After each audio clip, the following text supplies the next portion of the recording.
मैं आपको एक चीज बता दूं, जैसे गुड़िया का क्वेश्चन है कि 200 नंबर इनके अभी आ रहे हैं, तो पहली चीज तो यह है कि 200 नंबर बहुत लोगों के अभी नहीं आ रहे हैं। कहने के लिए मैंने ऐसे स्टूडेंट भी देखे हैं, जब पेपर दे के आएंगे ना तो ये कहेंगे 250 आएंगे मेरे।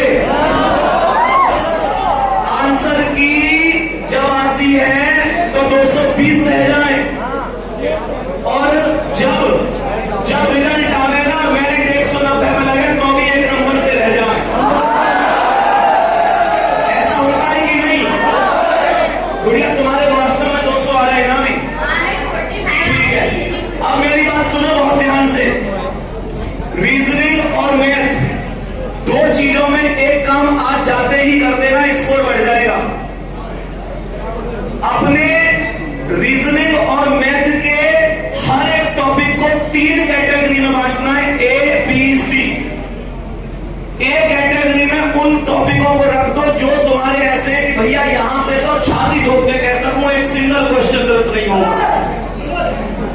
बी कैटेगरी में उन टॉपिकों को रख दो जहां डाउट रहता भैया कभी कभी सही है जाए, कभी कभी गलत हो जाए।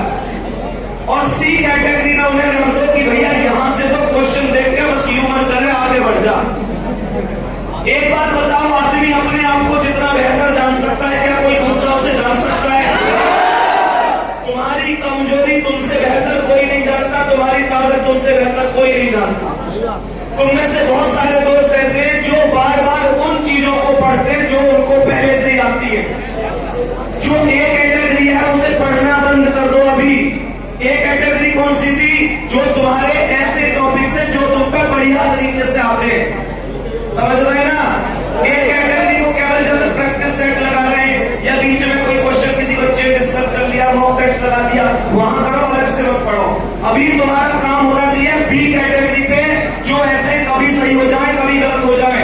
और विश्वास करो मात्र 1.5 महीना बाद तुम्हारी बी कैटेगरी ए कैटेगरी में आ जाएगी, और जैसे बी कैटेगरी ए कैटेगरी में आएगी स्कोर अपने आप बढ़ जाएगा। और जब बी कैटेगरी ए कैटेगरी में आ जाए तो फिर कौन सी कैटेगरी बची? सी कैटेगरी। कैटेगरी सी वो कैटेगरी है जहां से क्वेश्चन तुम लोग कभी कर नहीं पाते हो। और वास्तविकता बता रहा हूं, जब आदमी के अंदर हुनर हो गए ना तो कोई रोक भी ना सके। दुनिया की हर चीज आसान है। यूं तो पहले बोलने में भी हम कबूतर को कबूतर बोले, जब हम चलते थे तो कई बार गिरते थे, साइकिल भी चलाई तो कैंची की चलाई, जोड़े भी तो डंडा खींच के चलाई। वो कौन सी चीज थी? वो कौन सी चीज थी जो तुमने एक चीज एक बार में परफेक्ट कर दी? हर चीज सीख सीख के तुम आगे बढ़े हो, हाँ या ना? की कोई चीज कब नहीं है, पर मजबूरी हमारी ये बन जाए और हमारी एक कमी बन जाए कि हम लोगों ने वही चीज बार बार पढ़नी पसंद आवे। बच्चा क्या करे? किताब पढ़ रहा है, बच्चा क्या करेगा? पहला क्वेश्चन ठीक हुआ, पीछे से आंसर वाला मिला के देखे, और जिंदगी में सबसे बड़ी खुशी होगा जब हमारा आंसर उत्तर वाला में मिल जाए। फिर क्या करो? मजा आएगा। फिर दूसरे करेगा, तीसरे, ऐसे 10 बार तक जावे वो। हर एक क्वेश्चन के उत्तर मिलेंगे, धड़ाधड़ खुशी रही है, पढ़ने में मन लग रहा है। तुरंत जैसे ही 14वें 15वें सवाल का जाएगा टक को आंसर नहीं मिलो, फिर अपने आप ही डिसीजन क्या मिलेगा? ये का पेपर में आ रहा है।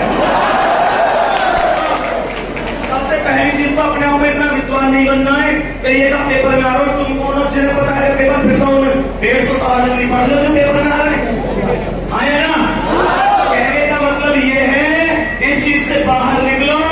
हमेशा ध्यान रखो, जो चीज मजे दिलावे, जो चीज आसान है उन्हें पढ़ के सफलता नहीं मिलती, जो नहीं आती उनको पढ़ना सीखो। कैटेगरी बी पे काम करो, पूरा बता दिया है, इससे बड़ा कोई मंत्र नहीं है। अपनी ताकत पहचानो, अपनी कमजोरी ढूंढो। व्यक्ति वही सफल है जो अपनी कमी ढूंढे